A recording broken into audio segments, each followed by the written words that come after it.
সুপ্রিয় দর্শক আসসালামু আলাইকুম। দেশ ও প্রবাসে যে যেখানে আছেন আপনাদের প্রত্যেককেই শুভেচ্ছা জানাচ্ছি। আজকে নতুন একটি প্রতিবেদন দেখতেই পারছেন, আমার সামনে একটি আপু আসছে। আসলে আপুর জীবনে কি হয়েছে বা কেন আসছে চলুন কথা বলে জানার চেষ্টা করি। আপু আসসালামু আলাইকুম। ওয়ালাইকুম আসসালাম। আপু আপনার নাম কি? পায়েল।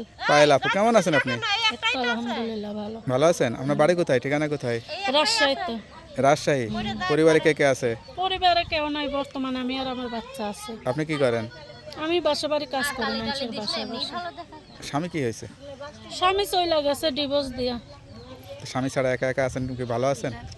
ভালো নাই বলেই তো, অনেক কষ্টে আসে বলেই তো প্রতিবেদনের সঙ্গে আসা। আচ্ছা আচ্ছা, কি আশা করে আসছেন এখন? এখন আইসে মনে করেন আমার একটা ছেলে আছে, একটা ভালো মনের মানুষ চাই, বয়স্ক, যে আমার পাশে থাকবো, আমার বাচ্চাটার দায়িত্ব নিব, সেরকম ভালো মনের মানুষ পেলে বিয়ে শাদী করবো। বিয়ে শাদী করবেন সে আশা নিয়ে আসছেন? আচ্ছা আচ্ছা, তো এখন ধরেন আপনার বাচ্চা আছে, বিয়ে হয়েছিল, এরকম বিবাহিত পুরুষ তারও যদি বাচ্চা কাচ্চা থাকে সেরকম কাউকে করবেন? হ্যাঁ, সেরকম মনে করেন তার একটা বাচ্চা আছে, আমার বাচ্চা আছে, সে আমার বাচ্চারা আপন করে নিলে তার বাচ্চারা আমি আপন করে নিব, সেরকম আমি একটা ভালো মনের মানুষ চাই। যা বলতেছেন সত্যি বলতেছেন তো? হ্যাঁ, সত্যি বলতেছি। আচ্ছা আচ্ছা, তো লেখাপড়া করা হয়েছিল? না, লেখাপড়া করিনি। লেখাপড়া করেন নাই?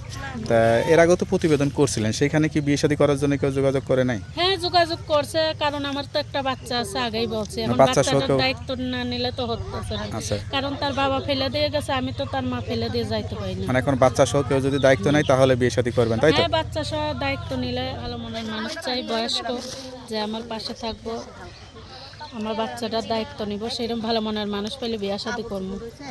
বিয়ে শাদী করবেন সে আশা নিয়ে আসছেন? আচ্ছা আচ্ছা, তো এখন ধরেন আপনার বাচ্চা আছে, বিয়ে হয়েছিল, এরকম বিবাহিত পুরুষ তারও যদি বাচ্চা কাচ্চা থাকে সেরকম কাউকে করবেন? হ্যাঁ, সেরকম মনে করেন তার একটা বাচ্চা আছে, আমার বাচ্চা আছে, সে আমার বাচ্চারা আপন করে নিলে তার বাচ্চারা আমি আপন করে নিব, সেরকম আমি একটা ভালো মনের মানুষ চাই। যা বলতেছেন সত্যি বলতেছেন তো? হ্যাঁ, সত্যি বলতেছি। আচ্ছা আচ্ছা, তো লেখাপড়া করা হয়েছিল? না, লেখাপড়া করিনি। লেখাপড়া করেন নাই? তা এর আগেও তো প্রতিবেদন করছিলেন, সেখানে কি বিয়ে শাদী করার জন্য কেউ যোগাযোগ করে নাই? হ্যাঁ, যোগাযোগ করছে, কারণ আমার তো একটা বাচ্চা আছে, আগেই বলছি, এখন বাচ্চা সহ বাচ্চাটার কেউ? দায়িত্ব না নিলে তো হচ্ছে না। আচ্ছা, কারণ তার বাবা ফেলে দিয়ে গেছে, আমি তো তার মা ফেলে দিয়ে যাইতে পারি না। মানে এখন বাচ্চা সহ কেউ যদি দায়িত্ব নেয় তাহলে বিয়ে শাদী করবেন, তাই তো? হ্যাঁ, বাচ্চা সহ দায়িত্ব নিলে, একটু বয়স্ক, সেরকম ভালো মনের মানুষ হইলে বিয়ে শাদী করবো। আচ্ছা, তো আপনার সঙ্গে কিভাবে যোগাযোগ করবে? মোবাইল আছে, তার মাধ্যমে নাম্বারটা মুখস্থ আছে? না, মুখস্থ নেই। তো নাম্বারটা আমার কাছে দেন, আমি দেখে বলে দিই। হ্যালো ভিউয়ার, শুনতে পারলেন এক অসহায় স্বামীহারা আপুর জীবনের গল্প। সত্যিকার একটা সঙ্গী চাই, কেউ যদি যোগাযোগ করতে চান, বিয়ে শাদী করতে চান, এই নাম্বারে যোগাযোগ করবেন। তার নাম্বারটি হচ্ছে 01611762436। নাম্বারটা খোলা থাকে তো? হ্যাঁ, খোলা থাকে। যাক, নাম্বারটা খোলা রাখবেন।